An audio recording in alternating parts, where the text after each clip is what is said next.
Wayne, let's start it this way. You said that you yourself were frustrated for many years in trying to live the Christian life. You said it was even like trying to put a jigsaw puzzle together that was missing a piece. Start us off today. Well, you know, when you put a jigsaw puzzle together, if you don't have every piece, the picture's not clear. And it's exactly the story of my Christian life. When I was growing up, we used to do that at holidays, to have 1,000 or so piece puzzle. And I'd hide a piece. Well, that was so frustrating when you get right down to the last part and that piece is missing. The piece that was missing from me was, I thought that now that I'm saved, it was up to me from that point on. And I blew it big time, trying to meet everybody's needs, trying to do everything that's right, and realized I couldn't do any of it.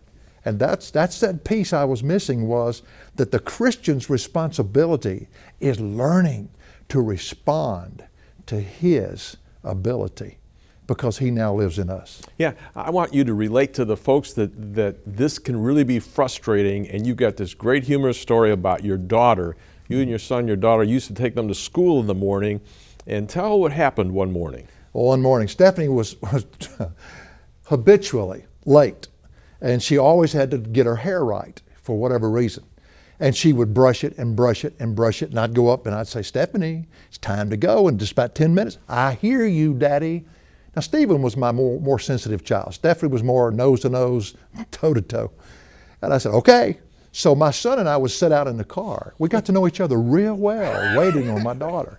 But one morning she came out of the back, and she came across the back deck, and she slipped on the ice, and she was going to a Christian school, so they wore dresses and hose, and it tore her hose and messed up her knee. But it was too late to go back and change.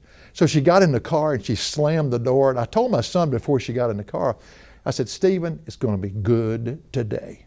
And she gets us in the car. She always had something to say. And she says, Daddy, I want to tell you something. I said, okay, Stephanie, what is it? You cannot live the Christian life. I don't care what you preach, Daddy, but you cannot live the Christian life. I said, thanks for the encouragement. I'll try to encourage somebody today.